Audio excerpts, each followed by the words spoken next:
SG Consultancy Services. Study MBBS in Russia, Philippines, Uzbekistan.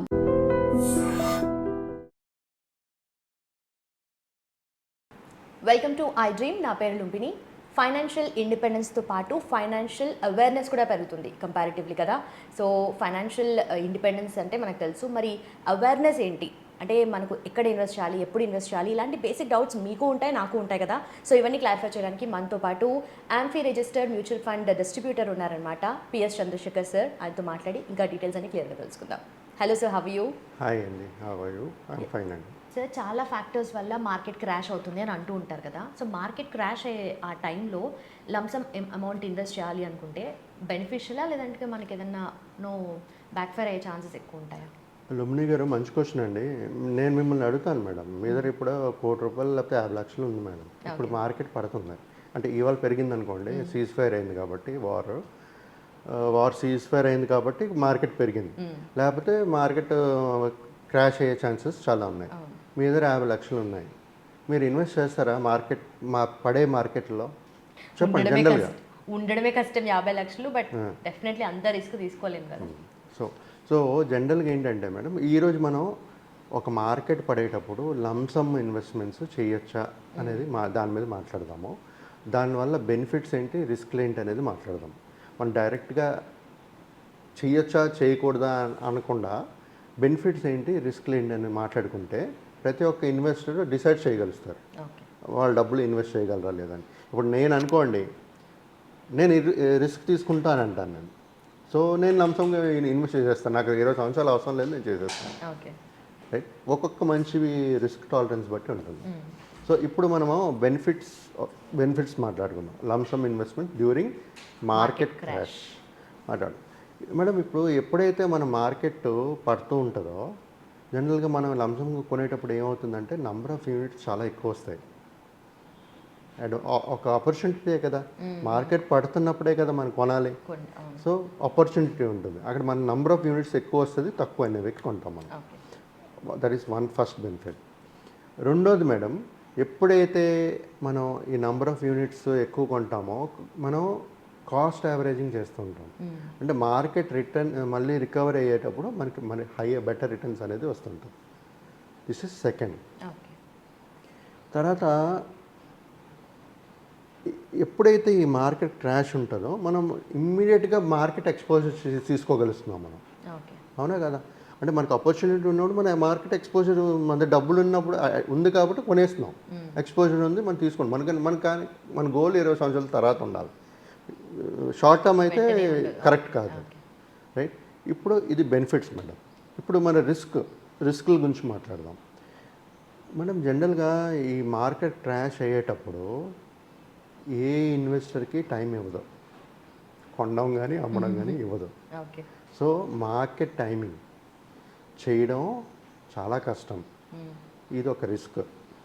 Okay, తర్వాత market క్రాష్లో ఉండేటప్పుడు short term volatility చాలా ఉంటుంది, పైకి కిందకి లేదా కిందకే వెళ్తుంటుంది.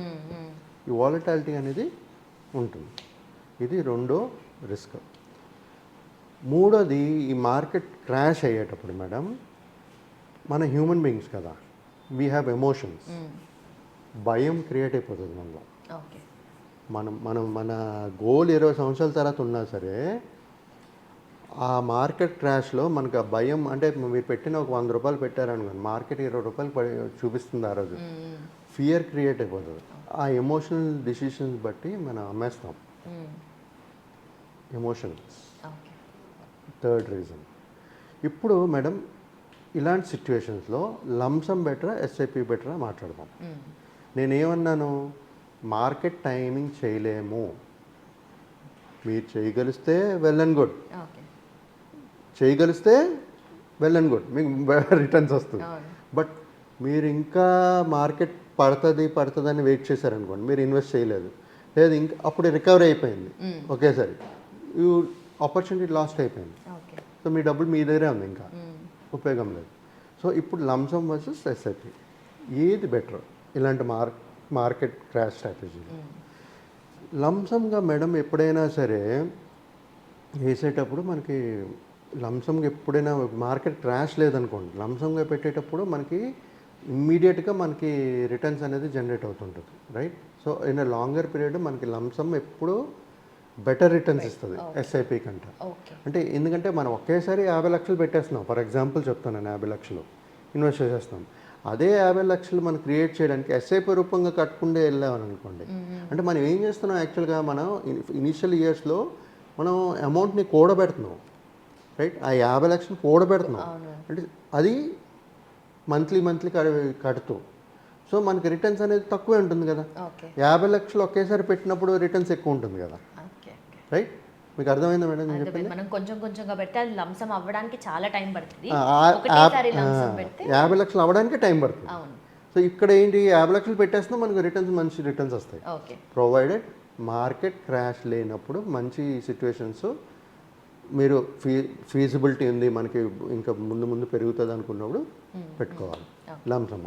ఇప్పుడు ఇంకో స్ట్రాటజీ చెప్తాను. ఒకవేళ మార్కెట్ క్రాష్ అయిపోతుంది, ఎస్ఐపి ఎలాగో ఉంది, సిస్టమేటిక్ ఇన్వెస్ట్మెంట్ ప్లాన్ పరంగా ఇన్వెస్ట్ చేసుకుంటూ వెళ్ళండి. లాంగ్ టర్మ్ అయితే అసలు ప్రాబ్లమే లేదు.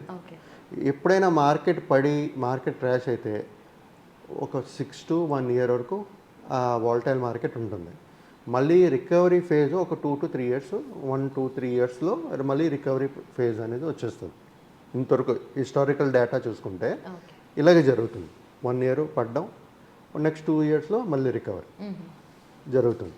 సో ఇలాంటప్పుడు లంసమ్ మనం మాట్లాడుకున్నాం, రైట్? ఈ రిస్కులు బట్టి ఇన్వెస్టర్ డిసైడ్ అవ్వని, లంసమ్గా తీసుకుంటారా లేకపోతే టైమింగ్ చేసి ఇన్వెస్ట్ చేస్తారా అని. ఇంకోటి ఏంటంటే స్ట్రాటజీ, 50 లక్షలు ఉంది, మనం డెప్ట్ ఫండ్లో పెడదాం. డెప్ట్ ఫండ్లో పెట్టి, ఇందాక చెప్పాను కదా, ఎస్టీపీ, సిస్టమేటిక్ ట్రాన్స్ఫర్ ప్లాన్, అంటే క్రమబద్ధంగా ఏదైతే మనకు వాలటాలిటీ ఉండదో డెప్ట్ ఫండ్ మార్కెట్ రిలేటెడ్ కాబట్టి సేఫ్ కాబట్టి డెప్ట్ ఫండ్లో పెట్టి ఈక్విటీ మ్యూచువల్ ఫండ్కి మార్చుకోవాలి. క్రమబద్ధంగా అదే మన డబ్బులు చేసుకోవాలి. This is another strategy similar to SIP. కాకపోతే ఇక్కడ డెప్ట్ ఫండ్లో పార్క్ చేస్తున్నాం. డెప్ట్ ఫండ్లో పార్క్ చేసేటప్పుడు ఏంటంటే మనకు 6 to 7-8% రిటర్న్స్ వస్తాయి. ఆ ఎస్టీపీ కూడా ట్రాన్స్ఫర్ చేస్తాం కదా, కొంత అమౌంట్ ఈక్విటీకి చేస్తాం, అంటే మనం రిస్క్ తగ్గించుకుంటూ డెప్ట్ నుంచి ఈక్విటీకి పెడుతున్నాం. సో ప్రతి ఒక్కరికి నేను చెప్పేది ఏంటంటే, ఇలాంటి మార్కెట్ క్రాష్లో ఇలాంటి స్ట్రాటజీస్ వాడుకుంటూ ఇన్వెస్ట్మెంట్స్ అనేది చేసుకోవాలి. Okay sir, and also one more doubt ఏంటంటే, జస్ట్ లేమన్ థాట్ అనుకోండి, ఎందుకంటే ఫస్ట్ ఎస్ఐపి గురించి తెలిసినప్పుడు మన దగ్గర ఎంత ఉంటే అంతే సేవింగ్స్ లాగా ఇన్వెస్ట్ చేస్తూ వెళ్ళిపోవాలి అని చెప్పేసి, అంటే ఒక మంత్లో 10,000 అవ్వచ్చు, ఒక మంత్లో 15 అవ్వచ్చు, ఒక మంత్లో 7 అవ్వచ్చు. అట్లా చేసుకుంటూ పోతే ఎలాంటి ఎఫెక్ట్స్ ఉంటాయి? ఇప్పుడు చూడండి, ఎస్ఐపి అంటే ఒక ఫిక్స్డ్ అమౌంట్. ఎస్ఐపి ఇనిషియేట్ చేయాలంటే ప్రతి నెల ఒక క్రమబద్ధంగా ఒకే అమౌంట్, ఫిక్స్డ్ అమౌంట్ ఇన్వెస్ట్ చేయడం. సో మీరు ప్రతి నెల వేరే ఫిగర్స్ అన్నారనుకోండి, ఒక నెల 10,000, ఒక నెల 20,000, ఒక నెల 5,000, అలా ఎస్ఐపి చేయలేము, ఆర్ ఎస్టీపీ కూడా చేయలేము. అలాంటప్పుడు ఏం చేయాలంటే ఒక 3 నెలలు 6 నెలలు కూడబెట్టి దాన్ని ఒక ఎస్ఐపి ఏదైతే నడుస్తుందో దాంట్లో మీరు లంసమ్గా యాడ్ చేసుకోండి. 10,000 సిప్ స్టార్ట్ చేశారు. సే ఫర్ ఎగ్జాంపుల్ మీకు నెక్స్ట్ మంత్ ఒక 20,000 ఉంది మీ దగ్గర. సో నెక్స్ట్ మంత్ 10,000 సిప్ కింద కట్ అవుతుంది. ఆ 20,000 ఏం చేస్తారంటే లంసమ్గా ఇన్వెస్ట్ చేసుకోవాలి. Every time when ever you have the money, extra money, అది లంసమ్ కింద యాడ్ చేసుకోవాలి. ఎక్కువ డబ్బులు ఉన్నాయనుకోండి, ఫర్ ఎగ్జాంపుల్ 10 లక్షలు ఉన్నాయనుకోండి, దాన్ని కూడా మనం ఈ డెప్ట్ ఫండ్లో పెట్టిన ఎస్టీపీ చేసుకోవచ్చు, లేదంటే ఎస్ఐపి చేసుకోవచ్చు. డెప్ట్ ఫండ్లో ఎందుకు పెట్టమంటున్నాం అంటే అక్కడే 6-7% వస్తుంది కదా. ఒక 11-12 months షార్ట్ డ్యూరేషన్, లో డ్యూరేషన్, షార్ట్ డ్యూరేషన్ ఫండ్లో పెట్టుకున్నాం అనుకోండి, 6 to 7% వస్తుంది కదా. అక్కడ దాని మీద రిటర్న్స్ వస్తుంది, సేఫ్ సైడ్, బట్ ఈ రిటర్న్స్ కూడా వస్తున్నాయి ఇక్కడ. ప్లస్ మీరు మీ ఫండ్ని ఈక్విటీకి మారుస్తున్నారు, where you will get better returns. So ఈ స్ట్రాటజీస్ వాడుకుని మార్కెట్ క్రాష్లో కూడా ప్రతి ఒక్కరు ప్లాన్ చేయాలి. మార్కెట్ క్రాష్ అంటే మనకు ఆపర్చునిటీ అండి, ప్రతి ఒక్క ఇన్వెస్టర్కి ఆపర్చునిటీ. ఎవరైతే లాంగ్ టర్మ్ ఇన్వెస్టర్ అయితే, షార్ట్ టర్మ్ అయితే కాదు.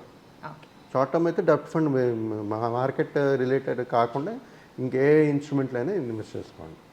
Okay, thank you sir. So చూసారు కదా, take away is market timing.